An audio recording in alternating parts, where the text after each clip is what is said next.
All right, happy Friday, everyone. We are live on the HyperFast Agent YouTube channel. We've got a special guest today, Kevin Palka from MVP Equity and Asset Construction. He is a big-time developer, has done big buildings. I'll let him describe some of them more, but welcome to the show, Kevin.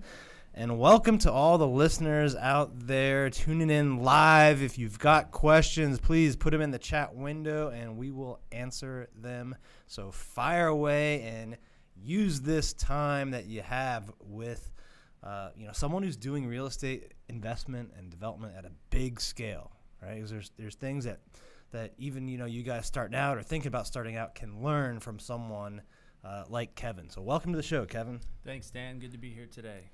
Yeah, why don't you start by just telling the people a little bit about yourself and how you got started in real estate and your journey, because it's an exciting one for sure. Yeah, it has been. So I've been in real estate for 23 years. At 44 years old, I started when I was 18. I bought my first property, which was a townhome in upstate New York, and I renovated it and ended up renting it out and sold it 5 years later for a profit. So once I did that, I was hooked. And it was an amazing process. So, and growing up in the construction industry my whole life, being a carpenter when I first started, I was just addicted to construction as a whole. So I committed myself to learning throughout my whole life and just ended up working my way up through the field, through different companies in multifamily construction.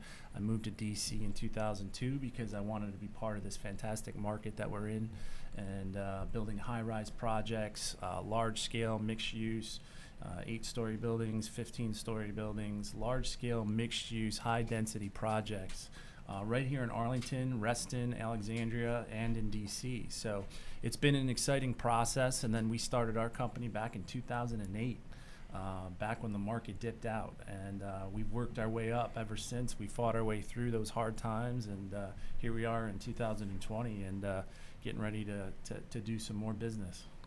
Yeah, so what was it like starting a company in 2008, a real estate company? Because it was an insane time. I remember I was transitioning from Florida to DC, and man, Florida got whacked during that time, but DC stayed strong. But what was it like back then, starting a company during those times? Scary, for one word description, very scary. But we did it because it felt right. Our back was against the wall, kind of in a way, and I took a hard look at myself at that time and asked what I want to do with myself. Do I really want to go down this journey? And I felt like it was worth the fight. So in doing so, we slowly built our way up. We were doing retail construction. We were doing all different types of jobs just to bring money in the door. But we ended up doing good work for clients, good work for our customers, and that translated into more work and growth every year after year after year. And then eventually decided to get back into real estate development. As the market heated up in 2014, 2015, we were building for other clients as a general contractor in DC, in Virginia, Arlington area, and we decided that, you know what, it's time to put our money where our mouth is and let's get back in the development game. And we did so. We have two successful projects in the last 12 to 24 months. The flats at Pierce Court, 12-unit building, ground-up construction, 5-story building. We were the builder-developer. Just across the street from here, Just across the street from here, and was a fantastic product, high-end finishes, sold out in less than 4 months. Very happy clients, roof decks, views, very Arlington product, very good Arlington product. And then we also did a 4-unit building in D.C., in Bloomingdale, wonderful neighborhood. We took one of the only vacant lots available that was left in that area, dug down, and put in 4 units there, infill property in a beautiful neighborhood. So it was very successful, and we sold those 4 units in less than 2 months. Yeah, no, those are both great projects, I know, especially Pierce just across the street. Yeah. And what I think is interesting about your background is like you went through one of the hardest times that we've seen in the country in real estate. And I think that's important, right, for people listening out there, or if you're thinking about investing with someone or having them as your mentor or coach, Like there's probably a lot of people that have good track records that have been in the game since 2011, 10, 12, 13, and really just about anybody who's been investing in almost any asset class, really, not just real estate. But if their track record goes back to 2011, 12, that doesn't mean like, that they're necessarily you shouldn't do business with them or shouldn't get coached by them. But it means a lot more to me if their track record goes back like prior to 2008, right, or during those times, because a lot of, not to take credit away from anybody, but a lot of people could have gotten into almost any asset class or real estate in 2012 and done really well just by riding the market, right? Sure. But you started off during like one of the worst times, so I think that's important for people to take note of when you're deciding who should I follow, who should I get advice from or do a deal with, right? Like look and see if their track record has survived a tumultuous time, and there's been no other greater example than what we saw in those years. Yeah, and I like to say sometimes there's not growth without a little pain. So we went through that growth, we went through that pain, and we learned from it, and it made us better people. It made us better at what we do. And we've survived, and we're here, and now we're doing very well, and we've been doing very well for years now, and we're looking to grow. We're looking to bring on new clients and new investors to come into these projects to be a part of what we're building here, be part of our family, be part of this adventure that we're going through, and really take hold of it and learn about real estate. If you haven't been in real estate before, we'd love to bring new beginners in. Experienced professionals. We work with a vast group of individuals in the market across the sector. So we welcome beginners all the way up to experts, and we have fun with all of them. So just describe you got two different companies, MVP Equities and then Asset Construction, right? Correct. Yeah, describe what each of them does and how they're different. Yeah, so Asset Construction is typically just a general contractor, and we build projects for other clients other than ourselves, and for ourselves as well, depending on the size of the project. So Asset goes through, and we will go through pre-construction. If a developer comes up to us and says, we're looking at this project, but we don't know what the construction costs are going to be, we will work with that person, that developer, develop a pre-construction budget, help them through their permit process, provide any design assistance or input, value engineering, things to help make their numbers work within reason, so that they can get their loan, work with their lender and their bank, get qualified for their bank to help that process move along, so they can get to closing on their construction funds, get their permit, and start building. So we'll go under contract and build multifamily, anything from actually single-family residence up to 20 to 50 units. And then MVP Equities is strictly a development company. We acquire land and we entitle the land. Get it permitted, do massing studies, feasibility studies, and determine the best, highest and best use for that piece of dirt. And in doing so, we go out to the marketplace and obtain equity investors. We work with and the lending institutions to develop the capital stack to get that project executed. So we work in Northern Virginia, we're working down in Richmond, Virginia, and in DC. And so MVP Equities is more of a developer hat, and Asset Construction is more of just construction hat. What would you say the keys are for each one of those? Like if you're in the construction world, like what are the key things you got to look for? And if you're in the developer equity world, what are the key things you got to look for on that side? Yeah, on the construction side, obviously keeping costs to a minimum without sacrificing quality. That's one of the big keys when you look and select a general contractor. Who's their personnel on site? Do they have the right superintendent? Do they have the right project manager? What's their track record within that company? Speak to other clients. Reach out. Do your homework. Make sure that you're vetting these people. You're vetting the general contractor. You're vetting the work that they've done in the past, and making sure that they do quality work. From the developer side, the cliche saying location, location, location. That's one of the big keys to making a project work. Economics is a big thing. Location is key, and making sure there's a need. The marketing studies are done properly. The massing studies are done properly, so you have the highest and best use for that piece of dirt that you're trying to acquire. What's the biggest challenge that you've faced in both of these worlds, construction side, developer side? The construction industry in DC right now is very busy, so maintaining quality subcontractors, quality tradesmen has been a little bit of a challenge, I think, for everybody. So just making sure that the QC is remaining in place and there's no lack on that side of the game. It's very important to produce a good product. So there's more demand right now, more activity. So finding good crews is probably harder. This is where I think someone who has a longer track record, more experience, they probably have that network, that relationship, that previous experience, with different subs and people that I think, you're just going to have some advantages that someone new to the game probably doesn't. That's right? correct. Yeah, we utilize our relationships that we've had. I mean, for example, a gentleman from Continental Construction, I've been working with him as a subcontractor for almost 20 years in Northern Virginia. So that says something. He works with us. He'll bend over backwards for us. He knows how we work and operate, and in addition, he gives us competitive pricing. So there's a lot of advantages, like you said, to having somebody like us come into the game. And we just use that to our advantage, big time. All right, what about on the developer side? Biggest challenges that you face there? So the developer side is really finding deals that make sense, having good deal flow to bring to the marketplace.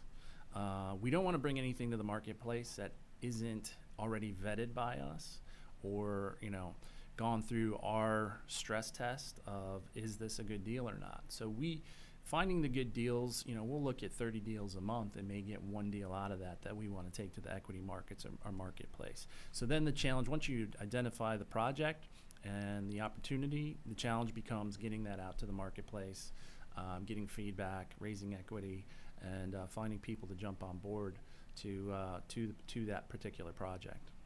Yeah, I think any deal you do as a developer, it really there's finding the deal, making sure it's a good one, right? There's that phase. Then there's, can you get the capital? Can you get the equity? Sure. The bank financing lined up to do it. Then of course you got the operational side, which is we talked a little bit about that on the construction element, Mm-hmm.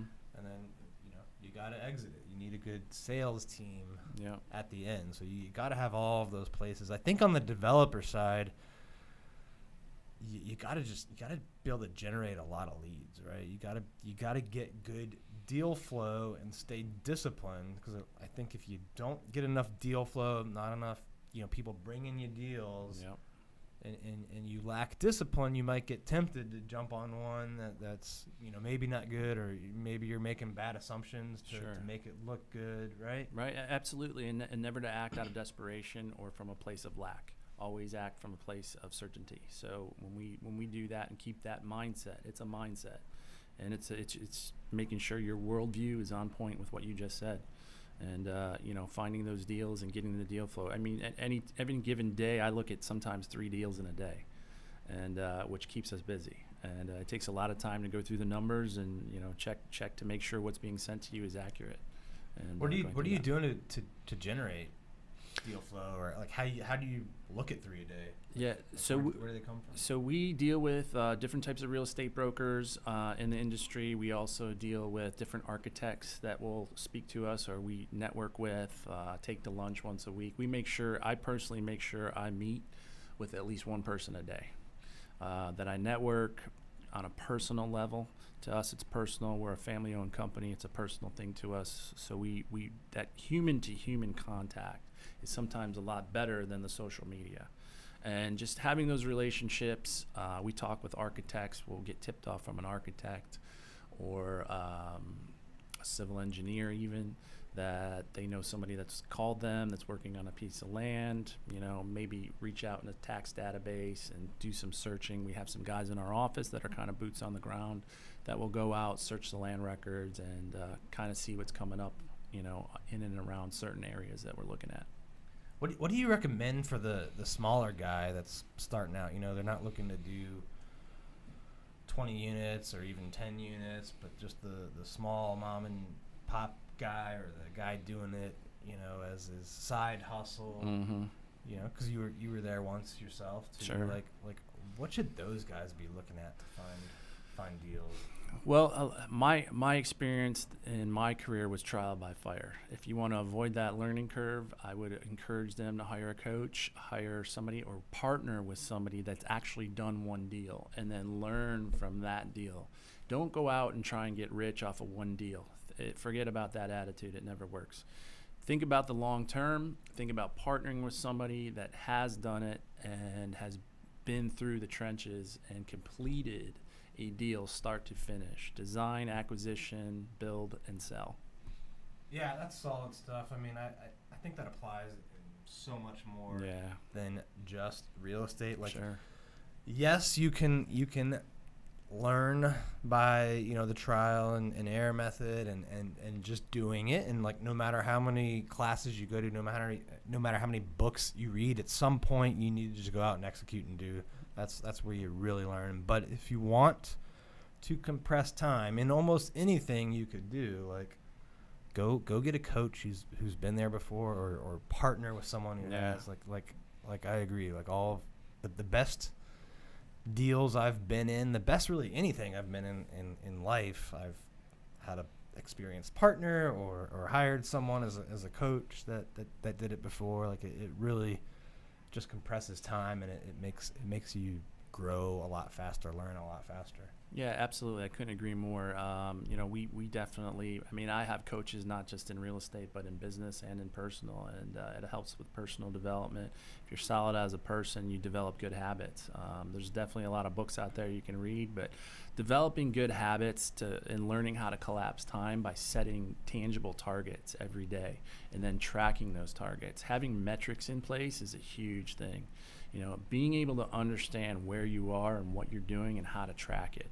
That will let you know, and you'd be able to measure your progress. And that's something I would highly recommend to most people. And again, that's not just in real estate. Being able to measure your progress as an individual is huge. What do you do to measure and track your progress on projects, on anything really? Yeah. How do you do it? On a personal level, I journal every day. I keep a written log of what I'm doing. I used different types of apps that I track my hit list, my hot list, my done list, and I set what I call one door and 4 keys every week. So what is the one door I want to open this week in business? Let's say it's in real estate and marketing. I want to find the one deal. What are the 4 keys to opening that door? So I will develop and write down what those 4 keys are in my journal or in an app. You can do it in Evernote or whatever app you like to use to track your to-do list. And the one door and four keys attitude is it's a good discipline to have. And then every Sunday, what I do is I do what's called my general's tent. I put my general's hat on and I return and report to myself. I look and see what I did for the week, and I said I accomplished this. Did I open the door? Did I not open the door? What is the course correction that I need to do to open that door? And then the week starts over again. So I'm tracking my results through my journal and these tactics of the one door, 4 keys, and general's tent. So every week you're writing these goals down, the one door, the 4 keys, and then are you going back to that each day to kind of check in? Yeah, so at the end of it, that's a good point. Yeah, at the end of every day, I track or cross off that list if I've done anything. So that way on Tuesday, let's say it's Monday, I cross off the list Monday night before I go home. Tuesday morning, I'll get up and I'll review my list again, go to work, and I'll attack that list, attack those targets, and then at the end of the day, same thing. I will see if I crossed anything off. So you can course correct on a daily basis, but the return and report every Sunday and kind of getting you ready for your week is very important. Staying organized as an individual and staying organized as a businessman and being able to attack your targets with effectiveness. Yeah, I think that's key in business and in financial goals, personal goals. Like you need those bigger check-in periods, right? Mm-hmm. Like you're kind of doing month or weekly, but then you gotta come back every day at the start, the beginning, and look. And the more often you track, like this is something I learned from Ed Milet recently. The more often you track, like the more course corrections you can make. So the quicker you can keep from getting really off track. Yeah. Like if you know, he breaks it down kind of interestingly, but like, you know, a lot of people check in once a year. Like they kind of have their goals and they check in January and right. You could have a bad year, but most businesses check in monthly. You do that, you could have a bad month. But if you start getting it down to weekly and daily, you know, you're reducing the amount of time that you can be off track. I think you've got a much better chance of hitting your goals. Yeah, you know, a lot of people have a goal of, for example, you know, I want to make $1 million. Well, if you're going to collapse time, you got to be able to track it and bring future results into today by envisioning who that person already is and borrowing from the future, borrowing the characteristics of that person and using that in today, in the present. Be here now. Be present with what you're doing, and borrow from that person that you're hunting to become, or those goals that you're hunting. You know, think with the mindset that you already have it. I hate to use the cliche positive thinking, but just, you know, changing your mindset to borrowing from the characteristics of that person you're trying to become. And, you know, ultimately it takes 90 days, they say, to change habits. So, you know, pick a habit that you want to change and start working on that habit over 90 days. And then you compound that over a year. The person you're going to become in a year is going to be that much better. So focus on changing habits. It takes 90 days to change a habit, but pick that, make that your 1 door, 4 keys for the first week and start working on it. I mean, that's not a lot of time, right? Yeah. Like 90 days, anybody can do that. Like I used to be on submarines and would be underwater for close to 90 days. So I know, like, you know, you can work on a bad habit for 90 days. Like it's not a long time. And just imagine, like, if you put in 3 months of work, right? Not a lot of time, 1 quarter, 90 days, like that could change a bad habit for a lifetime. I mean, that could really change your health, your wealth, your relationships, like any of it. It applies to everything. Yeah. It becomes part of your balance. And if you do that, your results in business are just going to get that much better, that much quicker.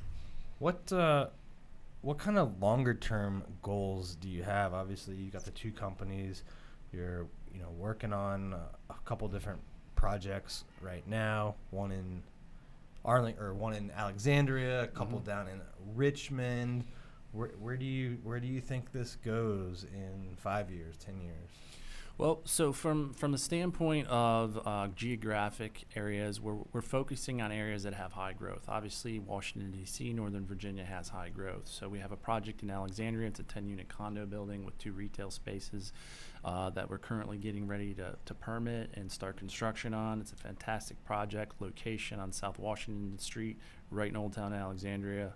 Really good project, old historic building that's going to be converted into beautiful condos with high-end finishes, 2 amazing rooftops with 360 views of everything.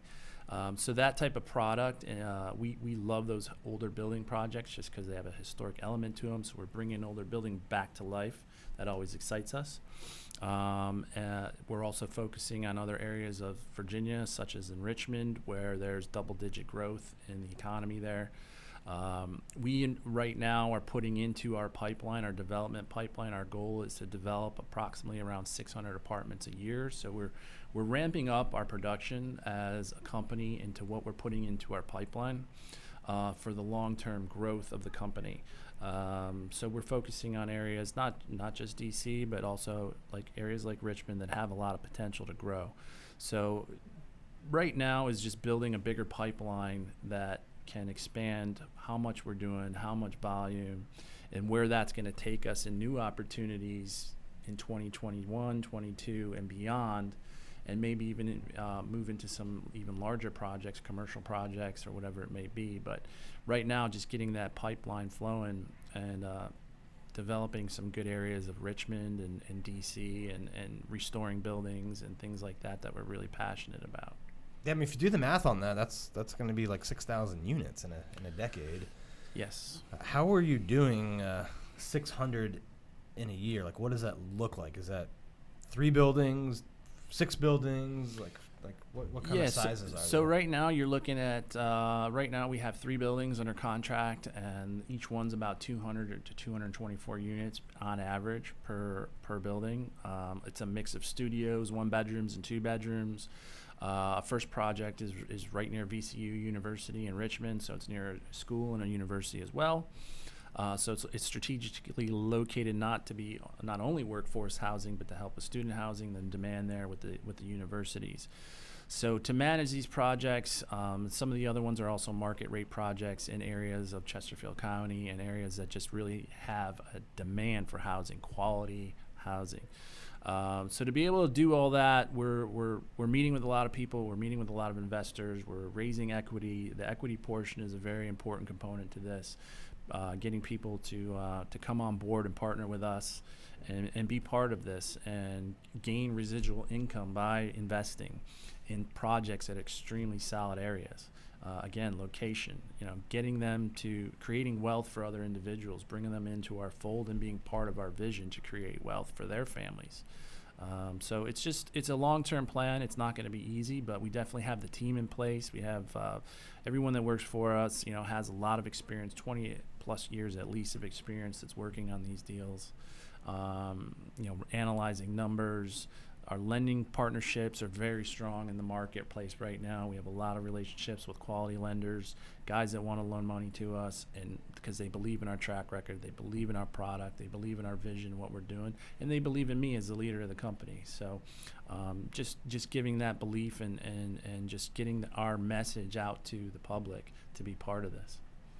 What do you do once you have them finished, right? So you obviously got the construction company, so you either have great people to manage and build these projects, or how to find the right people, if you outsource it or whatnot. But once it's done, how are you going to manage all 600 units a year? Right. So depending on our exit strategy for each project, there's 2 things that can happen. Some of the exit strategies are to sell the property off after 3 years and once it is stabilized. But we work with, just as we partner, or I recommend people partnering when they're starting out, we partner with certain management companies that are national that focus on apartment management. So it's not our expertise to manage an apartment, it's our expertise to develop it. So now we're bringing in, again, the right people, the right players with experience that can manage the property for us. They'll handle the rentals, they'll handle the maintenance, they'll handle everything associated with maintaining the property and keeping it rentable. So establishing good relationships with those folks is important. It's all part of our network that we've created, and just continuing to evolve and making sure that level of quality is there with the types of companies and the people that we hire and work with. So we will have management companies to manage these portfolios. And then again, especially if we're keeping them long term, so the option is to keep it long term for 10 years, refinance it at that point, take some equity out and do another project. Once you have a project, one of the great things about real estate is once it has equity, you can leverage that property to acquire other properties. So you can take money out without having to pay tax on it. Exactly. Put that to work. Yeah. Very well said. And we put that money to work. We put people's capital to work, and that's what it's all about. And at the end of the day, so in some properties, just depending on the economics, there's a lot of companies that may have a tax issue that we know, and they need to put their money somewhere, and we may want to offer to sell to them, not only just to sell it, but to help a partner out and say, well, take this property, sell it, or buy it from us, and put your money here, park it, get a tax advantage, and we'll take our money and put it somewhere else. Yeah, I like this concept of, obviously you're really strong on the developer side, the construction side. That's your expertise, that's your lane. It seems like you're comfortable with that, and then comfortable with outsourcing the management aspect. Yeah, which I think is a good point, because a lot of people say, like, work on your weakness, right? Mm-hmm. I think that's some bad advice. It is some bad advice. Because, if you're great at finding a property, raising the capital, and building it, that's a completely different skill than managing the tenants. Right? Yeah, well, it's a completely different skill, and it's the old saying, do you know what you don't know? And being honest with yourself, doing a fact assessment of yourself and knowing what you're good at and not good at, and avoiding competing commitments. we're good at development and construction. We don't want to make another commitment to property management. And when you have competing commitments, it's psychologically proven to bring your production down. And we don't want to do that. We're all about raising our production levels in all areas of our lives. Yeah, I think a lot of people could benefit from applying that concept and like throwing out that kind of old advice of work on your weakness and then just double down on what you're strong at and hire the right people or outsource to the right people to protect you from your weakness and let their strength, augment your weakness and just get really good at what you're good at, what you enjoy. Sure, absolutely. You have to enjoy what you're doing, and you have to know what you can't do. It's that simple. So my advice to people is, bring in the right people, bring in the right professionals. It's just like, when you bring in the right subcontractors, it's the same concept. You get what you pay for. Yeah, I agree with that. I also like I like what you're doing in the from the vantage point of if you think about how many people you're helping out. Like when you develop a building and rent it out and all of that, like you've got your construction team that's benefiting from it. Like they've got great jobs along the way. Yeah.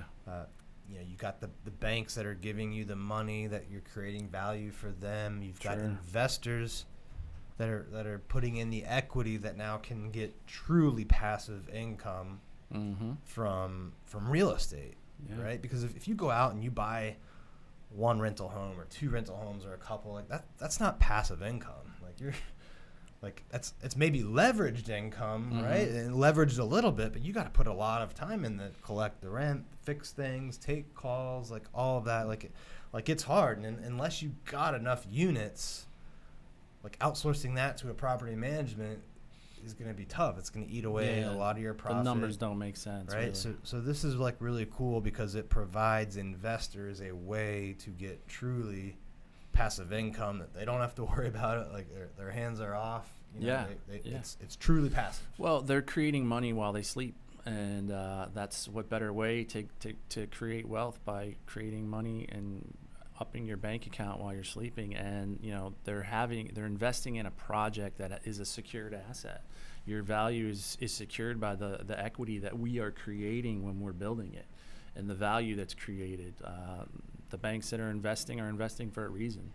So I would encourage people, if they want to make extra money, if they want to invest, this is a great way to do it. Invest in apartment buildings and invest with a developer that knows what they're doing, has a solid track record. You can make some good money there doing it, and your investment is very secure.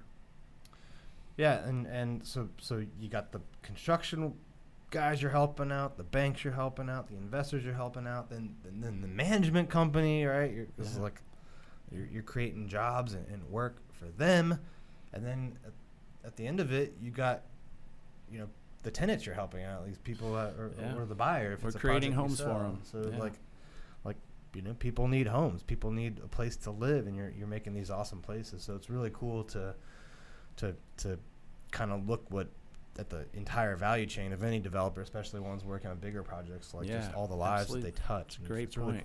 Really cool to see that. Yeah, it's a great point. And I still think in the United States and all around, there's still a very good need for quality, affordable housing. For millennials, for baby boomers that are retiring, there's just a huge need for quality housing. This country continues to grow, and the housing stock is still very old by trade, and providing affordable, brand new quality housing is really, like you said, helping people out down the development chain and the supply chain. Yeah, no, I agree. We'll probably wrap up in a little bit. If you guys have questions, let us know. We got any questions yet, Kelsey? No? It's a silent crowd, very attentive, but silent. We must have answered everything that they have. You still got a couple minutes though. If you want to ask us anything, just put it in the chat window there. Let's move on to the HyperFast round. So I like to do this just rapid fire questions, short answers. Okay. When we get towards the end. So. Fantastic. All right, are you ready? Let's do it. All right, what is your biggest piece of real estate investment advice for someone starting out? Do your research and hire the right people to help you evaluate the project. Yeah, that makes sense. Like, don't get into a bad deal. What about a seasoned real estate investor? Biggest piece of advice for them? Find the best financial term sheet for the project through your lenders. Good one. What's the biggest mistake you've ever made in real estate? Probably taking a loan that was higher interest when we could have gotten a better deal, but we weren't confident that we could, so we just took what we had. So I would say take your time, really evaluate it, don't panic, and don't panic. All right. What is your biggest win you've ever had in real estate?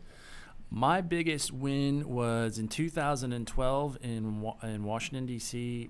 Asset Construction was named the D.C. Historic Preservation Award winner of the year for a project we designed and built in Capitol Hill. It was an old carriage house in Capitol Hill that we restored, designed into a net zero energy building with solar panels on the roof and geothermal energy. It was really cool, and it was historic. Yeah, that sounds pretty cool. Yeah.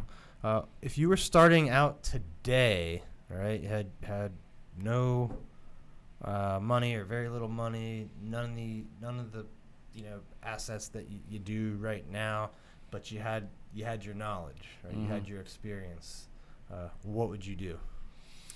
I would network with like-minded investors or family, somebody that can help you generate some equity or down payment to purchase a piece of real estate. All right. Well, thanks for participating in the HyperFast round. You made it through. And thanks for being on the show today. As we wrap up, if people want to get in touch with you or learn more about what you're doing, like, what's the best way for them to contact you or connect with you on social media or whatever?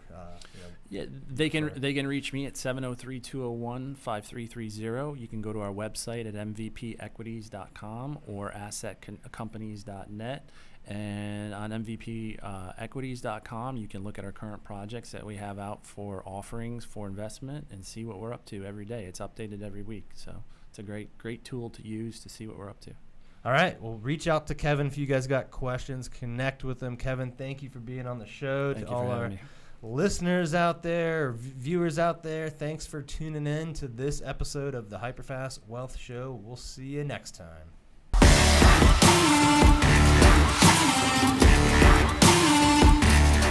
Hey guys, thanks for sticking around to the end. If you want to see more videos like this, click right here. And if you want 10 tips from Sunil and I on how we've built wealth through real estate, click right here to download them instantly.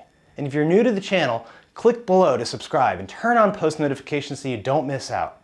And let me know in the comments what you think about the videos. I read them weekly and I pick winners at random. And I give out stuff like hats, shirts, coaching calls with me, and tickets to some of our events. I'll see you next time.